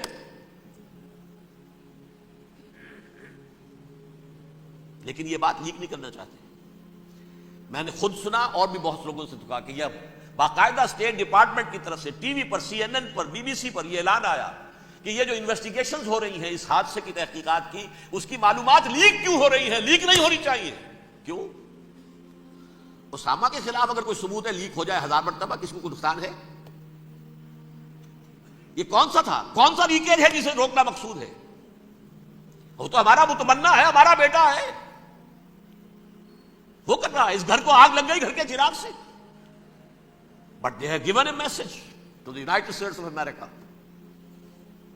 ہمارے راستے میں اب مت آنا، ہم پر دباؤ نہ ڈالنا. Don't appease the Arabs at our expense. یہ الفاظ ہیں شیرون کے. ان کی خوشامد، ان کو خوش کرنا، ان کو پسند کرنا، ان کو راضی کرنا ہماری کوشش پر. جیسے سلوواکیہ کے اوپر قبضہ جو ہے جرمنی کا ہٹلر کا تسلیم کر کے تم نے اس کو بڑھاوا دے دیا تھا اس وقت، ایسے ہی تم چاہتے ہو ہمیں بھی سلوواکیہ بنا دینا، ہم نہیں بنے گے۔ یہ ہے اصل میں صورتحال۔ جیسا کہ میں نے عرض کیا، افغانستان پر اب یہ جیسے کھسیانی بلی ہوتی ہے کھمبا نوشتی، کریں گے تو صحیح حملہ، اتنی تیاری پوری دنیا کے اندر کر کے کچھ نہ کچھ تو کریں گے، کچھ نہ کچھ تو کارکردگی دکھائیں گے۔ اصل میں وہ زور شور اب ان میں نہیں ہے افغانستان کے بارے میں، بلکہ تاریخ میں ایک مرتبہ پھر وہی بات ہو گئی ہے، کلما اوقدوا نارا للحرب اطفاها اللہ، اللہ تعالیٰ نے کم سے کم اس کی تندی کو کم کر دیا، اس آگ کی بھڑک اور تندی جو ہے انشاءاللہ کم ہو جائے۔ البتہ افغانستان میں کیا ہوگا یہ میں نہیں کہہ سکتا۔ ان ادری قریب ام بعید ما توعدون، جیسے کہ قرآن مجید میں حضور سے کہلوایا گیا، میں یہ نہیں جانتا جس چیز کا وعدہ تم سے کیا جا رہا ہے وہ قریب ہے یا دور ہے، میں نہیں جانتا۔ وَإِنْ أَدْرِي لَعَلَّهُ فِتْنَةٌ لَكُمْ وَمَتَاعٌ إِلَىٰ حِينٍ، میں نہیں جانتا، ہو سکتا ہے ابھی اللہ تعالیٰ تمہیں کوئی مہلت دے اور کچھ وقت کے لیے تمہاری رسی دراز کر دے اور ابھی عذاب کو ٹال دے۔ جب حضور سے یہ کہلوایا جا رہا ہے ان ادری، یہاں تک بھی کہلوا دیا گیا وَمَا أَدْرِي مَا يُفْعَلُ بِي وَمَا بِكُمْ، مجھے نہیں معلوم میرے ساتھ کیا کیا جائے گا، تمہارے ساتھ کیا کیا جائے گا۔ تو بہرحال کون دعوے سے کہہ سکتا ہے کہ یہ ہوگا؟ تباہی بھی آ سکتی ہے، کوئی بڑا سیٹ بیک بھی آ سکتا ہے، اپس اینڈ ڈاؤنز ہوتے ہیں۔ احیاء اسلام کا پروسیس چل رہا ہے، لیکن احیاء پروسیس میں حضور کے زمانے میں بھی غزوہ بدر میں ایک دفعہ گراف جو ہے چلا گیا تھا آسمان پر، تو غزوہ احد میں وہ بہت نیچے بھی تو آ گیا تھا، مسلمانوں کے حوصلے پست بھی ہو گئے تھے نا۔ ولا تہنوا ولا تحزنوا وانتم الاعلون ان کنتم مؤمنین، یہ تشفی دینی پڑی تھی نا، گھبراؤ نہیں، ڈرو نہیں۔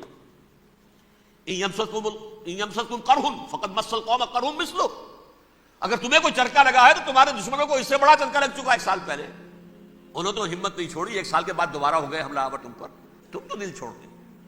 تو کوئی سیٹ بیک آ سکتا اور یہ بھی ہو سکتا ہے، اور اللہ کرے کہ ہو جائے، کوئی واقعہ فیل بھی پیدا ہو سکتا ہے دوبارہ۔ اللہ تعالیٰ چڑیوں کے ذریعے سے اور ان کی چونچوں اور ان کے پنجوں کی کنکریوں کے ذریعے سے ہاتھی والوں کو برباد کر سکتا ہے۔ الم تر کیف فعل ربک باصحاب الفیل الم یجعل کیدہم فی تضلیل وارسل علیہم طیرا ابابیل ترمیہم بحجارۃ من سجیل فجعلہم کعصف مأکول۔ کھایا ہوا بھوسا جگاری کر کے جب نکلتا ہے تو ایسے ہوتے ہیں، ایسا پورا لشکر کر دیا گیا۔ اللہ تعالیٰ کر سکتا ہے، کوئی مشکل نہیں، هو علی کل شیء قدیر، اسے ہر شے کی قدرت حاصل ہے۔ لیکن اصل بات جو ہے میں آپ کو بتانا چاہتا ہوں، یہ ہے سائیڈ ایشو، اصل ایشو ہے فلسطین کا جو شروع ہونے والا ہے، بھٹی دہکے گی وہاں۔ ظاہر بات ہے کہ اگر کوئی بہت بڑا اقدام ہو جاتا ہے فلسطینیوں کے خلاف، اور اگر واقعتاً مسجد اقصی اور حکومت الصحرا گرا دیے جاتے ہیں، تو طوفان اٹھے گا عالم عرب میں۔ یہ حسنی مبارک ہو یا شاہ خالد ہو یا کوئی اور ہو، یہ نہیں روک سکتے اس طوفان کو۔ نوجوان خون اٹھے گا، غیرت اور جو بھی حمیت ہے۔ مسلمان ان پڑھ سے ان پڑھ اور بالکل بے دین، وہ بھی مسجد کی حرمت پر کٹ مرنے کو تیار ہو جاتا ہے۔ مسجد تو بنا دی شب بھر میں ایمان کی حرارت والوں نے، من اپنا پرانا پاپی ہے، برسوں میں نمازی بننا سکا۔ وہ چاہے کانپور کی مسجد سی مسلمانوں نے جانے دی ہے، چاہے وہ شہید گنج کی مسجد کی مسلمانوں نے جانے دی ہے، چاہے نماز نہ پڑھتے ہو،